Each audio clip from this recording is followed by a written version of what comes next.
Okay, guys. So as promised, I am going to start doing some small topical things that we just have not looked at before. And I really thought this was going to be an easy one. A couple weeks ago, gave a little bit of my own hypothesis that increased water probably does lead to extra fat loss. And I posited that was probably just on the cellular hydration level, and that would probably improve cellular efficiency, which could improve cellular metabolism. And that was part of it. But I was actually pretty shocked how much this has been studied and in what ways. So I will definitely go through all of this stuff for you guys. And I'm going to try and be pretty quick through some of the weeds so we can get into what really matters. But this particular set of researchers, let me see if I can get this to turn. They had a very similar, almost cynical view in that even though this was pretty recent, 2015, I think they pretty much did all of their research in 2014. Because they commented later in the study that even while they were waiting for publication, there were some more recent studies that did not make it into the review, yet they did provide some commentary. So here's the rub. Here's why this particular group was interested in doing a complete, and I mean really complete, literature review of the topic, is because, as I mentioned in my post, everybody just assumes drink more water, drink more water, drink more water. It's going to help you lose body fat. And they started looking at it, and there are just as many studies that show that increasing water does not help you lose body fat. And in a lot of instances, it even increases body fat or weight gain in weird, nuanced ways. So they wanted to look at all of this. And I think this really shows some brilliance in some researchers in that it's very common now for researchers to say, don't just look at the trend line, don't look at the data points and say, here's what we're finding, but instead look for these outliers, look at some of the cases, some of the subjects, maybe some of the studies that show something else, because sometimes that does lead to some really good, useful information.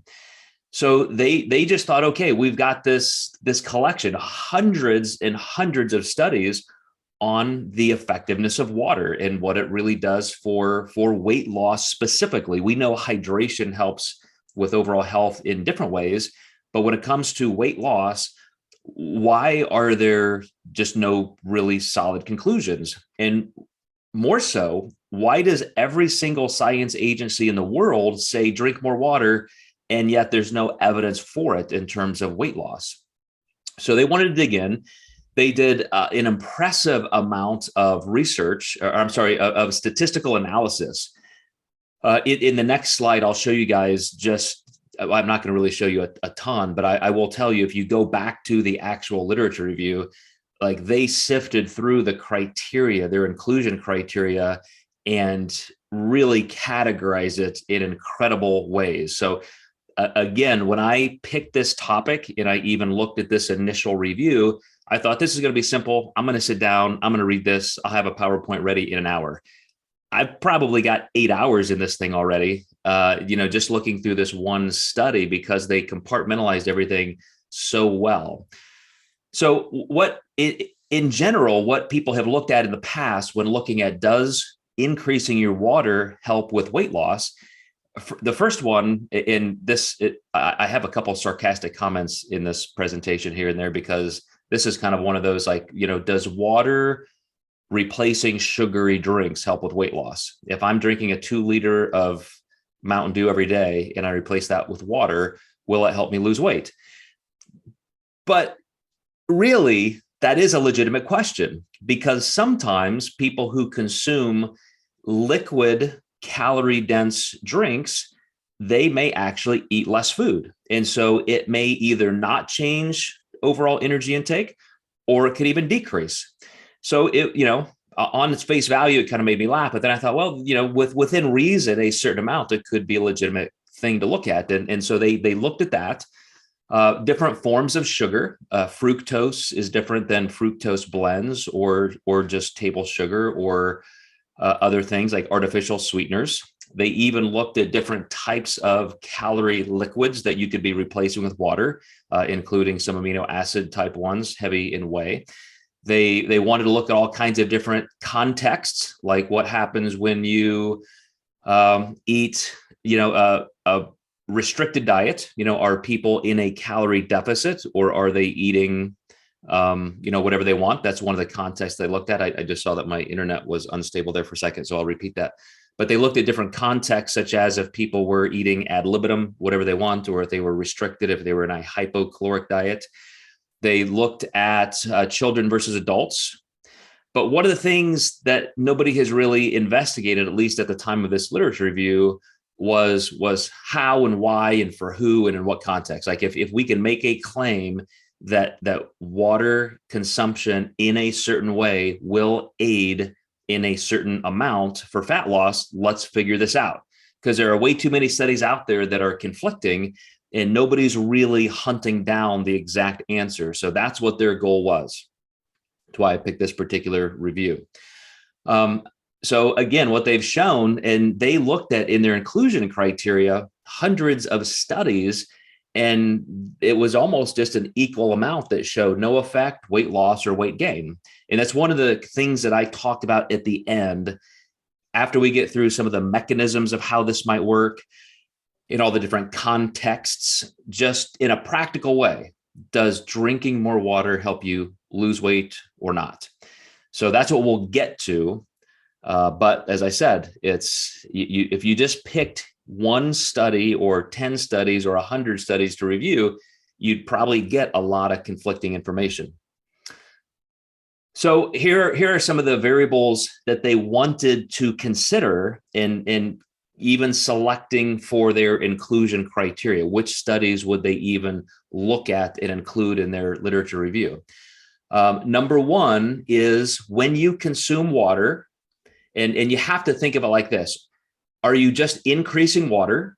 Are you replacing other drinks? If you're increasing water, when and how much? Are you doing it right before a meal? Are you using a liter, half a liter, 3, 0.3? There are all kinds of measurements they used. Is it directly cellularly increasing fat oxidation? Does it have any impact on body fat distribution, how you lose body fat? Are there psychosocial impacts? So there were some studies, for example, where they would do tests like this, like they would give kids just options. Here's your juice, little Johnny or little Susie, plus you have this. And now for the first time ever, we're going to also put a glass of water. So it's just their option, almost like the, Stanford marshmallow study. Those are some kind of tests like that. Some of them, they would actually tell people, you must drink this amount at these times and you're going to be in a calorie deficit, or we're not going to control diet whatsoever. So there are different variables like that. Looking at demographics, are there different types of people this could work for? For example, are you obese or normal weight, male or female, old or younger? Are you training hard or not? Are you just trying to maintain your weight or lose weight? And then, of course, as I mentioned, having restricted food or not. So a lot of these things are how they parsed up the different studies they would look at and then try to statistically compare apples to apples. So they ended up with, I thought it was 138, I guess 135 randomized controlled studies that they would include. So many, many, many, many more that they did not include because they just didn't meet their criteria for being something that they could hang their hat on as appropriately comparable. And they identified over 440 effects of drinking water. So all of these little variables I'm talking about with demographic points, different contexts with people and how to do it, they were cross-referencing and comparing 440 different effects of water. So like I mentioned earlier, this gets really, really complicated. And as a literature review, it's just unbelievably robust in what they looked at. So let's get into what I think are the most important discoveries they made. And I'm going to try and talk about each individual variable, as much as we can in a way that makes sense to what our goals are. So when does water reduce energy intake? Meaning, if I just drink more water, I naturally eat fewer calories. I consume less food because that's one of the promises. Everybody says, if I drink more water, I'll feel fuller. And so again, there's all kinds of different ways to do this. There are different, like you could drink water 30 minutes before a meal, an hour before a meal, 2 hours before a meal. You could drink a bunch of water during your meal. There, a lot of people have different takes on what should be studied and even just practiced in real life. So this is kind of one of those dumb moments when you increased water compared to drinking carb solutions, energy intake actually lowered a little bit. So water lowered energy intake compared to drinking carb solutions. So I said that was one of my laughing moments, but then I thought it might make a little bit of sense. In reality, here's where this question is answered. If I take out sugary, high calorie drinks and I replace it with water, it is true that my overall energy intake will go down. So when I said that maybe some people who are drinking high sugar or high calorie drinks might actually eat less food because they're keeping blood sugar stable, that's actually not true. They, by replacing sugary, high calorie drinks with water, your overall energy intake will go down. So as soon as you have a client or yourself, if you say, man, I'm going to replace, I was drinking 64 ounces of Gatorade a day, full sugar Gatorade. I was drinking 2 Monsters a day, full sugar or whatever, and I'm going to replace with water. In mass, most people's energy intake will go down. So that's a good move, just to cut out sugary drinks, drink more water. When you increase just, from 0.2 to 0.5 liters from no delay to a 2-hour preload before meal, when you start messing with those variables. So for example, let me clean up what I just said. When you do increase your water intake to half a liter and you do it 2 hours before a meal, all the way up to no delay, all the way up to just drinking the water, then eating your meal. So anytime between right before your meal and 2 hours prior, if you increase your water intake, then you actually do see in mass people's overall energy intake for the day go down. So it is in fact true that we will eat less if we force a little more water. So I've got my water right here, and it's just one of those things where I'm going to say, okay, my meal's coming up. I'm going to be eating in 2 hours or 1 hour or 30 minutes or 10 minutes. If I can drink a half a liter of water and I do that every single meal, I'm going to consume less calories. So that means it's having an effect on hunger. So, check that one off the box. That's going to give us some effect. More consistently, energy intake is reduced in non-dieting, unrestrained eaters. So that's not most of us most of the time. If we're trying to lose a little bit of body fat, if we're engaged in intentional weight loss, if we're in contest prep or anything like that, then we're dieting and we are restrained eaters. So we're not as consistent. Water intake may not help us as much. Matter of fact, I will tell you that with more overweight people who are more sedentary, increasing their water had proportionally more impact on energy intake. So, that's one of those things that you can tell somebody as a good first step. Okay, you're overweight, you're not exercising, you're kind of brand new to wanting to increase your fitness level, decrease weight. All we have to do is start increasing water and good things will happen. Like that's the population that it helps the most. Doesn't mean it doesn't help those of us who are dieting or already fit, but it just kind of scales in that direction. Incidentally, it also helps when you're actually kind of seated and at rest. And so this brings up one of those psychosocial impact points in, where if I'm being more, quote, mindful with my food and I sit down and I drink my water and then I eat my meal, I'm going to eat less food. So a point to the cognitive behavioral therapists who say, sit down, relax, chew your food slowly, be mindful of how you eat.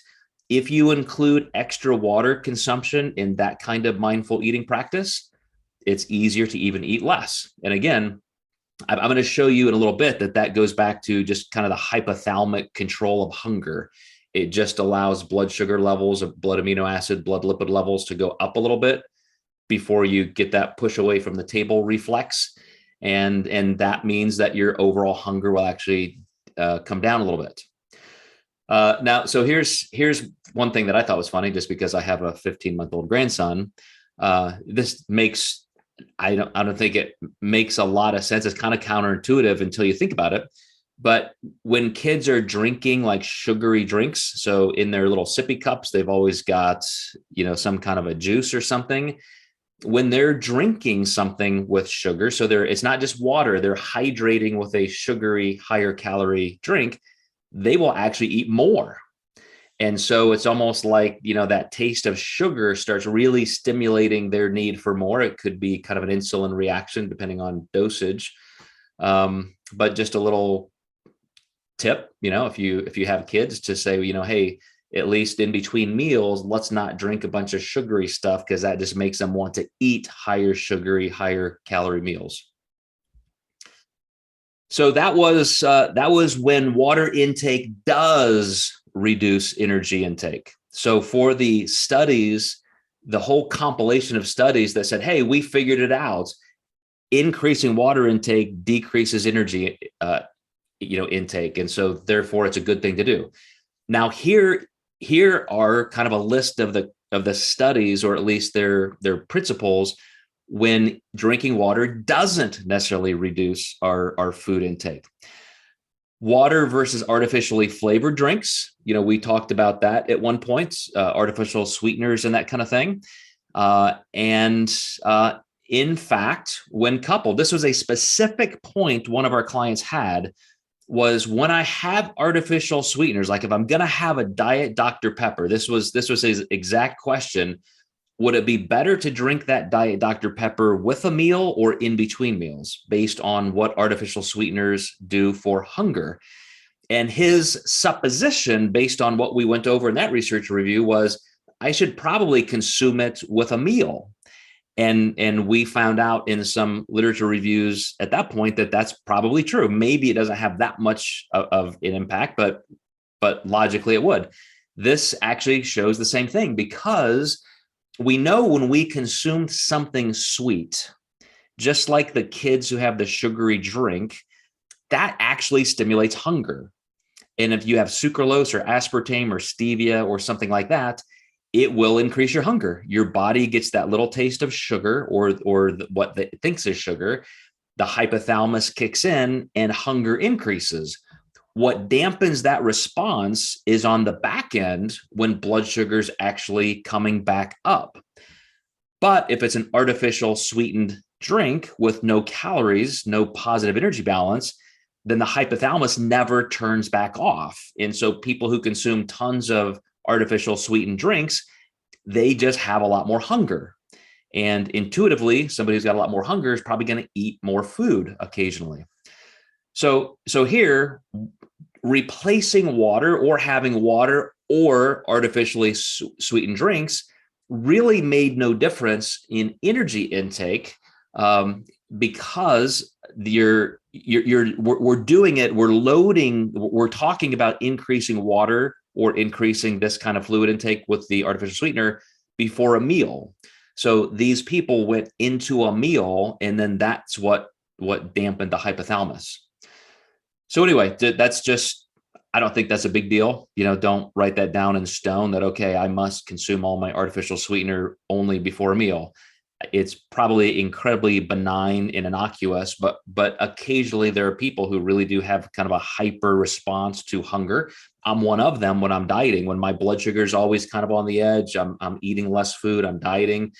And then I have artificially flavored drinks. If I have a diet Mountain Dew or something, I get really, really hungry and my blood sugar drops like a rock. I mean, it's really tough for me to control my hunger when dieting, when I'm having artificial sweeteners. And I just may be a hyper responder in that way. Maybe other people don't have any problem at all. So compared to no water, compared to no water, having half a liter pre-meal has no effect for energy intake. if subjects were overweight and were past 12 weeks of dieting. So I think this gets into just kind of a novelty rule.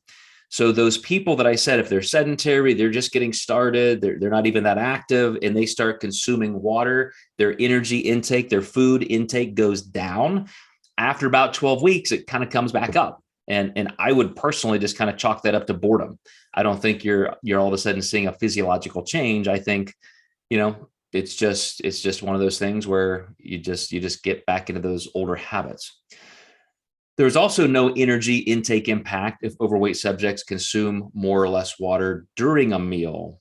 And that was kind of interesting because some people think that you have these two schools of thought. A lot of people hold on to this like old holistic complementary medicine mantra that if you consume water while you're eating, it dilutes your enzymes in your stomach and therefore you have poor digestion. That's not true. That's been shown to be not true.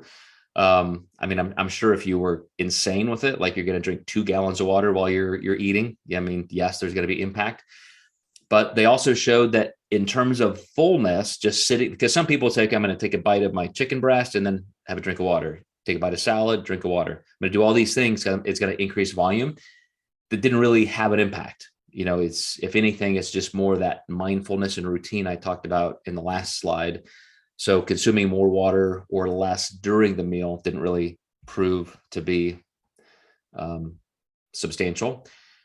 So now here's what's kind of funny. Can you construct a study where drinking water actually makes people eat more food, where it does the reverse of what you want it to? And I'm not going to say that this really was proven. I would say at best, studies who came to this conclusion probably showed that it was just either a poorly constructed study or, it just came out to a null, just a net zero. But if whey or fructose or a fructose sucrose drink is consumed 80 minutes prior to a meal instead of water, energy intake decreases compared to water. And that's because of the blood sugar increase.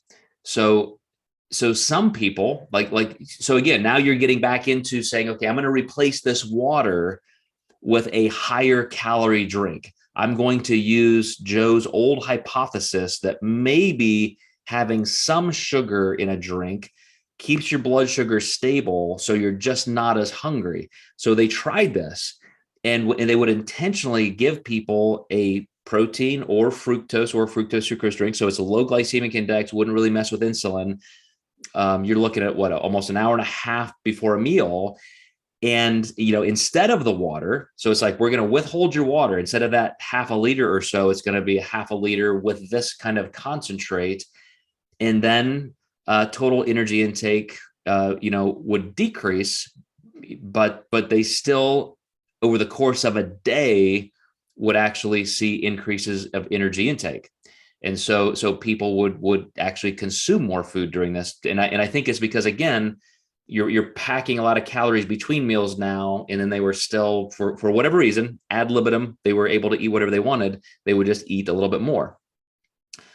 But the reason I said I'm not sure this is really a good type of study is you don't have to do either or. If I wanted to have some kind of calorie base in between meals, some meals, just like a snack, and it could even be liquid, doesn't mean I have to replace it with water. I can still consume more water. And that's just something they didn't really look at. But this is why this meta-analysis framed it as there are so many confusing studies. There are so many studies out there that show that it increases body weight, decreases body weight, or does nothing. And so they wanted to see what exactly water did. So that was on food intake. That was looking at how can we consume water in a way that will naturally make us less hungry and eat less food. Now they wanted to look at studies that showed what it does to actual energy expenditure. So what's happening to my basal metabolic rate with water?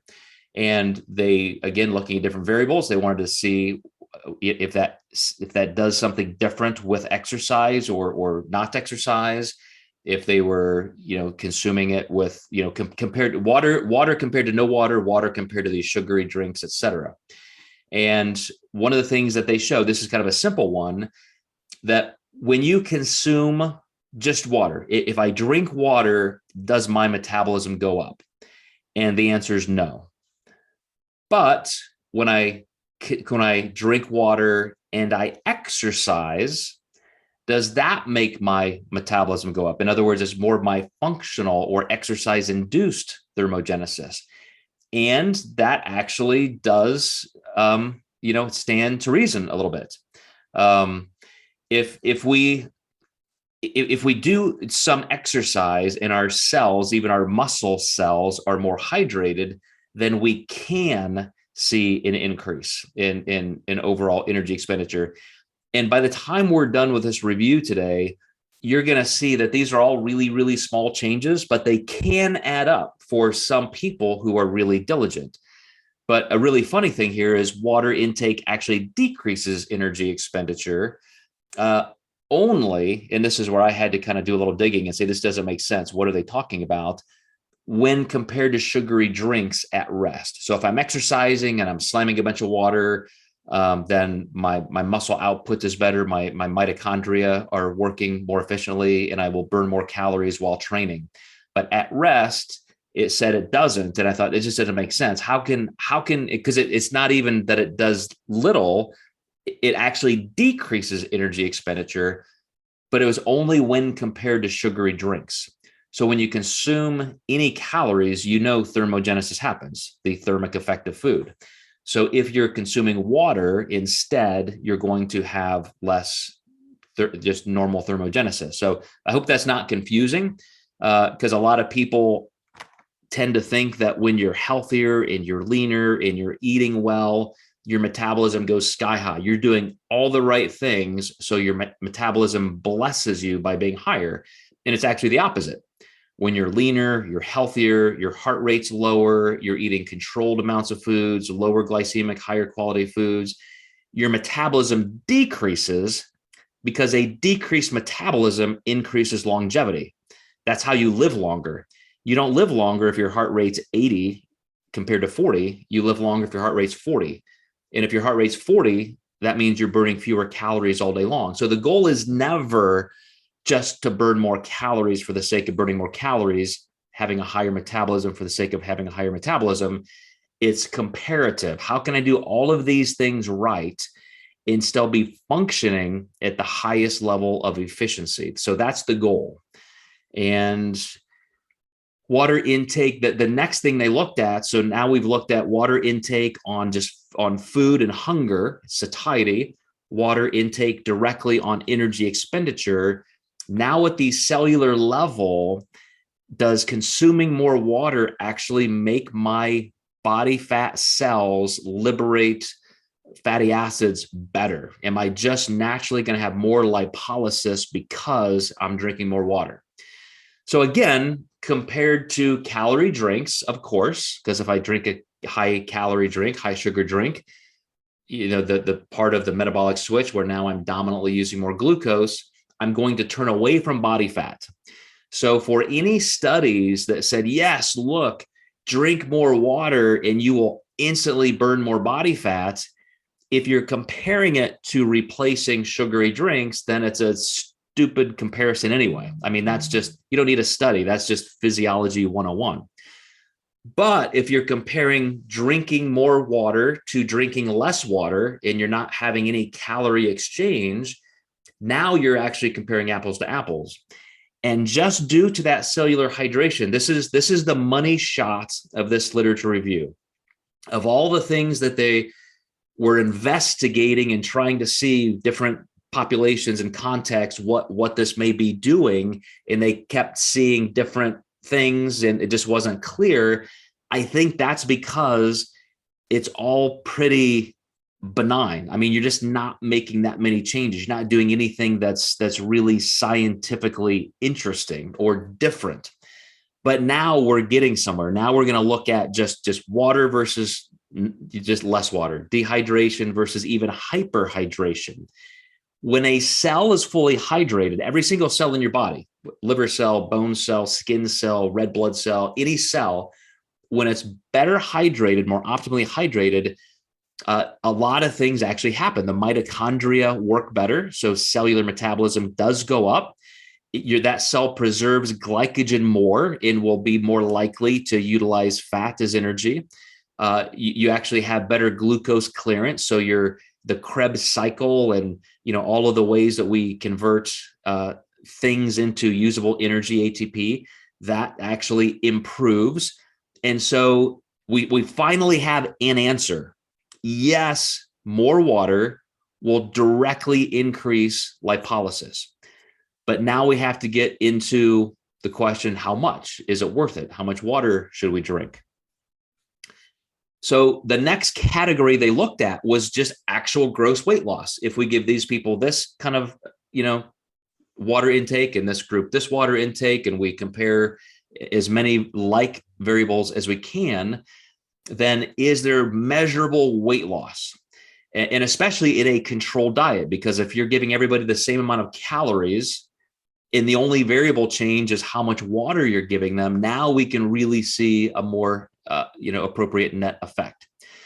So of course, if you're replacing higher calorie drinks, those people saw weight loss. And again, going all the way back to the first category or bucket we looked at, if you replace calorie drinks with water and you're just completely replacing those, your net energy intake is generally going to go down a little bit.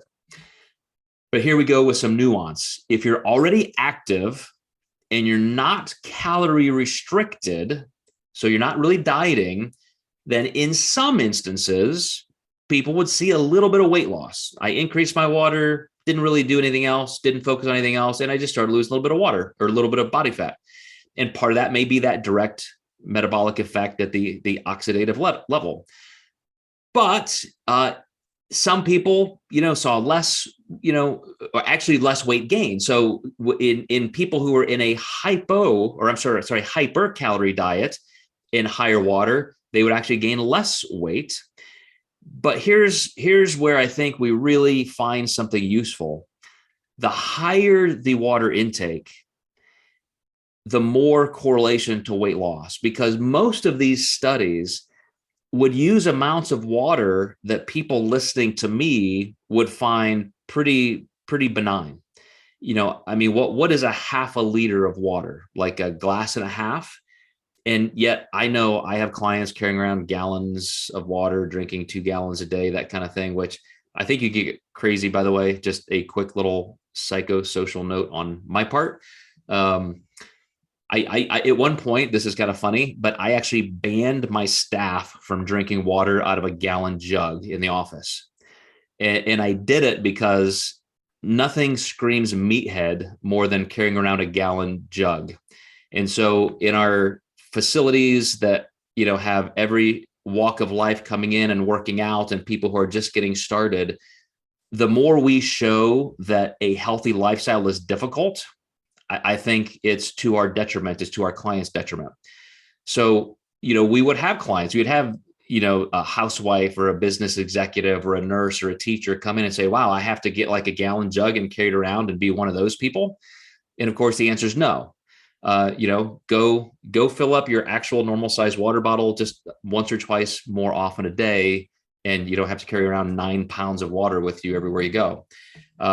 And for the reasons I said, I think it just makes it look like, it's a more difficult task than it is.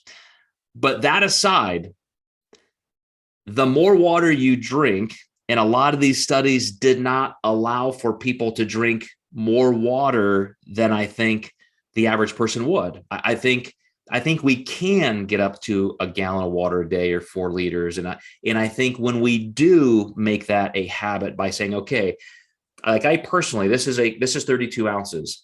I have a goal of at certain points of the day, like when I need to be refilling this. And if I get behind, I know that's a, task that I'm failing on for that day. I need to increase my water consumption. And I do that even before reviewing some of this information this week, just because I know for health, even for brain function, especially for my workouts every day, being better hydrated is a healthier thing to do. A lot of studies have been done on the fact that when we're asleep all night long and, just through respiration, we lose so much water. how much better we feel, how much less we'll eat, how much clearer our brains work if the first thing we do when we wake up in the morning is drink a couple glasses of water. So those are some of the reasons why I've made it somewhat of a quasi health variable and habit just to drink a certain amount of water per day. But in these studies, nobody was really drinking that much. And when we did look at some of the studies that allowed extra water, then that's when people actually had a better correlation with increased weight loss. And it all had to do, you could almost measure a perfect causal correlation with a higher urine dilution. So the people who had the most diluted urine, so, when you go to the bathroom and it's like clear versus cloudy and so forth, like that's an indication like, wow, I better drink more water. Or at least I hope you think that, you want to see a pretty clear stream of urine. And chemically looking at that urine, when the more diluted it is, meaning the more water consumption someone is engaging in, those were the people that of all of these study variables and the hundreds and hundreds of effect points that they discussed, those are the ones we could say, okay, we finally found a correlation. When you drink a lot more water, those people have greater weight loss. So forget about energy intake, forget about energy expenditure. Bottom line, is it helping me lose body fat? And because of some of those cellular studies looking at actual fat oxidation and lipolysis, the answer is actually yes. But let's look at a couple more things.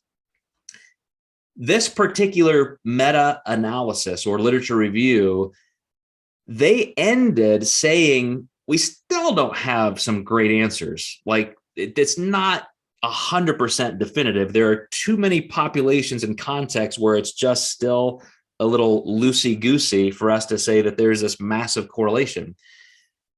But after this was published in 2015, there have been actually a couple really, really good studies. And I think a lot of times it takes a meta-analysis like this to clarify things and compartmentalize things. And then so other researchers come in and read that and say, oh, okay, now we know if we look here, we may find a better answer. So I think this actually spurred some better research.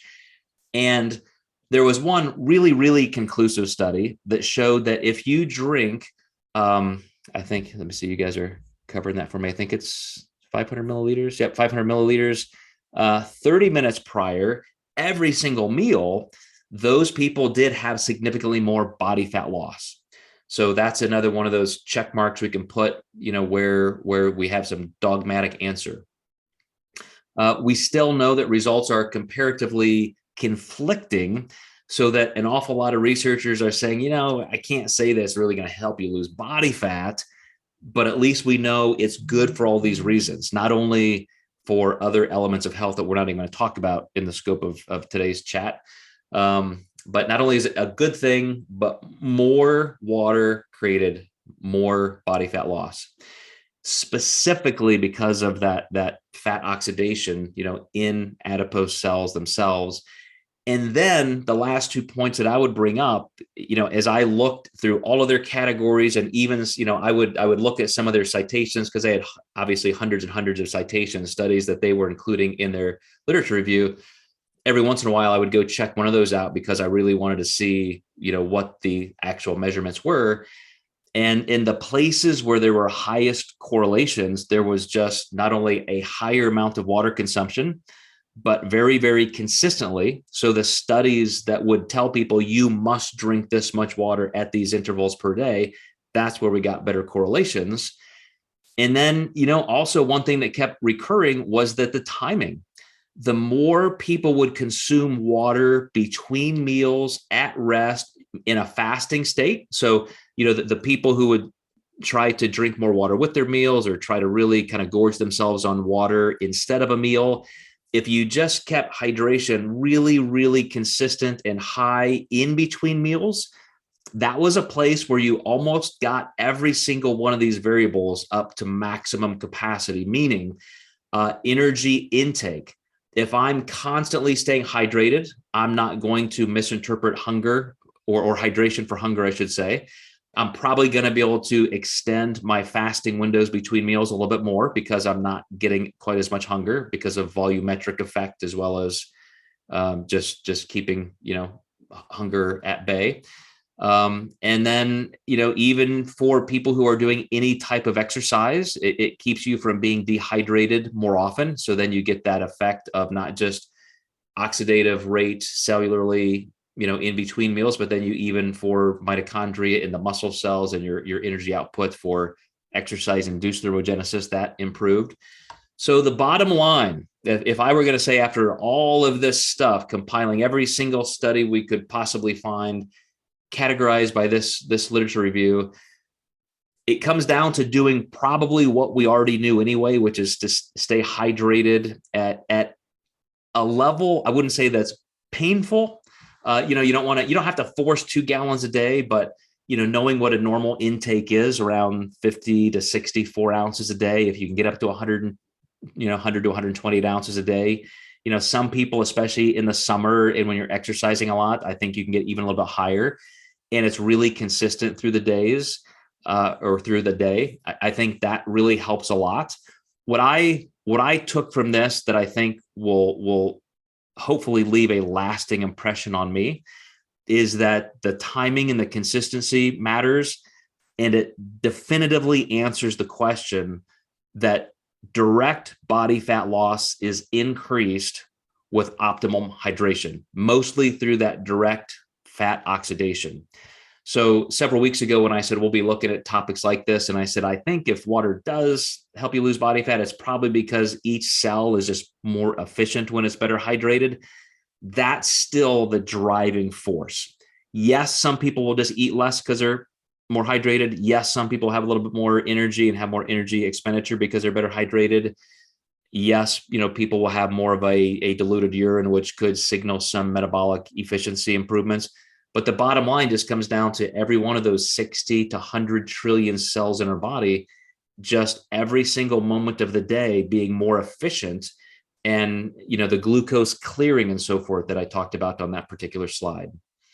So I don't think this week we had anything that's like too crazy thrilling. We're not going to walk away saying, wow, that blew my mind. But I hope it gives us at least a little bit of confidence in the fact that water does have an impact and how.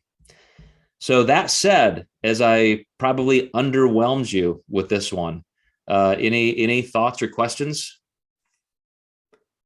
Maybe Kevin, from a nursing standpoint, medical standpoint, has some better reasons or better methods on how to stay hydrated. Certainly not on better methods. I'll say what you presented makes a lot of sense physiologically. It's, just for my own hypothesis, not looking into anything prior to it, it pretty much matches what I would have figured, especially just basic. If you're providing volume, you would think that you wouldn't feel as hungry, but that's, of course, there's always a tipping point on both sides of the coin. But when you really get down to the deep part of metabolism, how that affects me, I thought that was pretty fascinating. Makes sense, but it's just fascinating for something so mundane. But so I was never that gallon holding person. But I always take a water bottle with me everywhere, just something compact. Just otherwise, I'm susceptible to getting headaches if I'm not hydrated well. So that's just an easy trigger for me to prevent. So I will therefore take water with me or some type of liquid just so I don't get into that risk. It is funny you say that. I think that does become kind of a good habit because you don't get stuck without it. I mean, sometimes I feel like I'm just that person where I have to have everything with me that I may ever need, like a Boy Scout. But there are times when, you're just, I don't know. I mean, I always do have something with me, like a bottle of water just in the car. This is one of those innocuous points that I would just ask you guys, and maybe it'll just cement some of this into play. Every time I feel inordinately hungry, like if it's in the afternoon or morning, and I'm like, wow, I'm hungry, and I look at the clock and I shouldn't be hungry like this. I'm never hungry this early. I pick up my water bottle and it's full. I'm like, well, shit, no wonder. Usually I'm 3/4 of the way through this thing. And for some reason, I just forgot to drink water that morning. And so hunger really comes rolling in much, much faster. So I know that's anecdotal. It's, but it's true 100% of the time for me, any time. So it's just another reminder for me. Like sometimes when I just feel that hunger and I realize, okay, I'm low, I will literally slam a full 32 ounces. And it's like, okay, I need to, that's my penalty, for not staying on top of it, and kind of keeps reminding me to keep that habit in there. Any other thoughts or questions, guys? Go ahead, Stacy.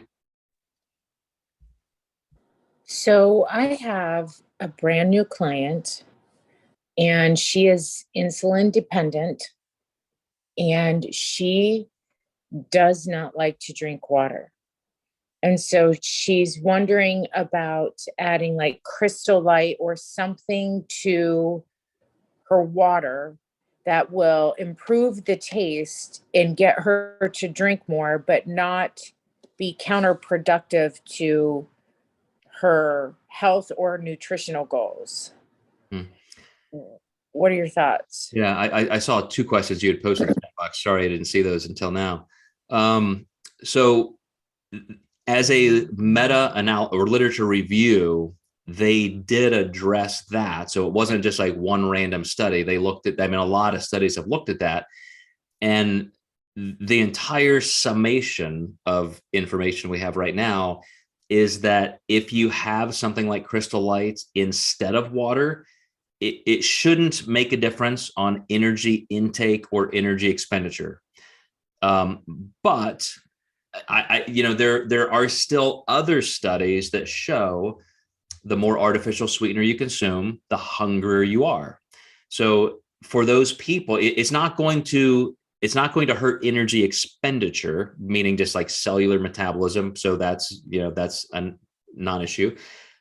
But overall energy intake, just the non-restricted, eat whatever I want, or maybe I am restricted, and is it helping me be compliant or not, or maybe pushing me toward non-compliance? Their analysis was it doesn't make a difference. So if it's either you're not going to consume water or you're going to consume more water if you have a little Crystal Light, I would take the increased hydration with the Crystal Light. Does that mean it's perfect? No, because that could start increasing hypothalamic hunger. But at the same time, at least you took the first best step. You're increasing hydration. So then later on, if we can start having some water, it's like my grandson. Of course, he would rather have Gatorade or apple juice instead of water. But sometimes you just make him drink water. Like, you're going to drink some water. And, if you drink this amount of water, then we'll give you some Gatorade, because you want them to not realize that everything has to taste like cotton candy and candy bars. But anyway, the hydration is most important. Your other point about caffeine, or your question, that's kind of gone both ways. Caffeine, of course, is traditionally used as an appetite suppressant. Those are like the first diet pills on the market. But at the same time, some people, it increases hunger because it just kind of trips you into a nervous energy. And some people who get a little anxious because they got too much caffeine, for some people that causes increased food, but biochemically it tends to decrease it. But that has to be pretty high. You have to have a pretty high caffeine dose to have a true appetite suppressant effect. I guess my question was, she's talking about the powdered packets of Crystal Light. Does anybody know of anything that is, artificial sweetener free, sugar free, that you could add to water would increase the taste or make it taste? No, because it's either have sugar or artificial sugar. There's nothing else that's going to taste good. Like if you put pure whey protein in its form, in just natural form, it's incredibly bitter. Like if you just took whey protein in your mouth, you would probably throw up. The only way it's even palatable is with some sugar or artificial sugar. So, even like branched chain aminos, you think, well, I'm going to put in branched chain amino acids. Well, that has almost more artificial sweetener than it does branched chain amino acids, because those are also, like, I guarantee you, go buy powdered branched chain amino acid without any flavor and just stick it in your mouth and tell me you didn't throw up.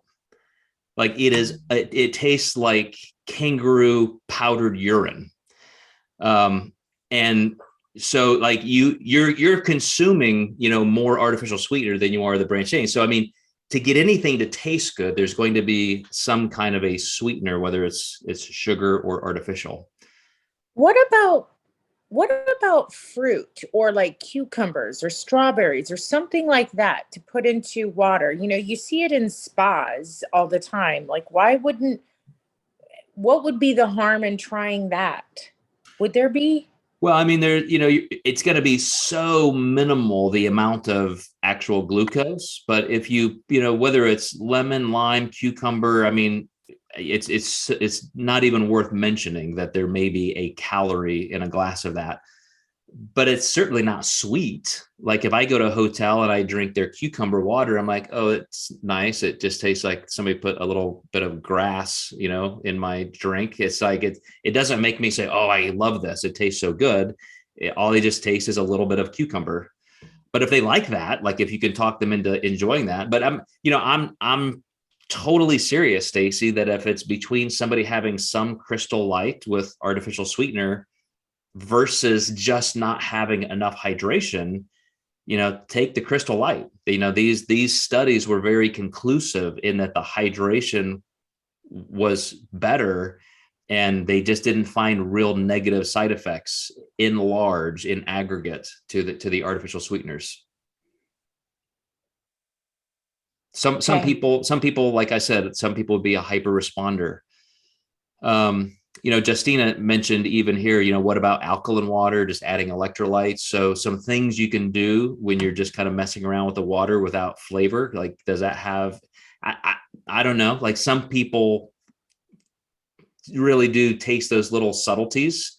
And so, it's like the difference between a bottle of water versus out of your tap versus, is it room temperature from a refrigerator? Like, some people really, with those tiny, tiny little changes, find water more tolerable.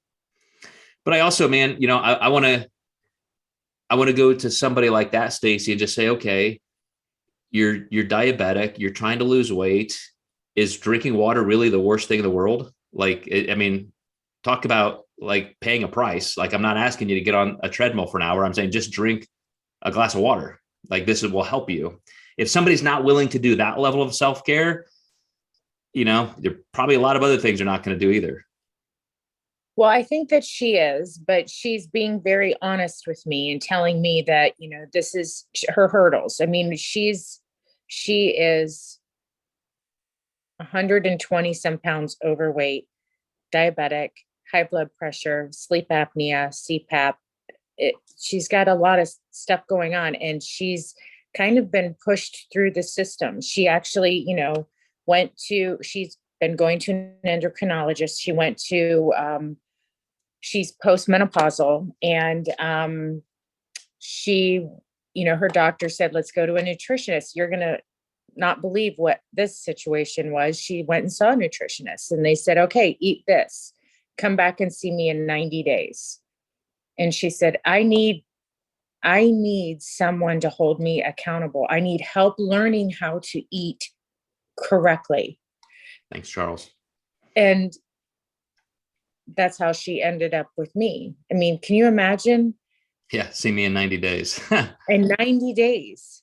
Yeah. In 90 days. And she's got all of these things going on. Well, that's the all medical, of which can be affected by nutrition and that's weight loss. kind of a medical model of taking care of a problem. Is, sure, here's this script, take it and come back in 12 weeks or come back in 12 days. Or if your lungs don't clear up, give me a call. But it's just like, check it off the list, give somebody something and move on. That's why personal nutrition coaching is here. Like, there are people, I have a new client who just signed up. This is a CEO of a Fortune 500 company, lives here locally. And he's like, look, money's not an issue. I can pay you anything you need, but I know how to eat. He said, I've been a stud in my life. I've done all this and that. He said, I need you to ride my ass. That's what he said. He said, I want to be in your facility 3 times a week.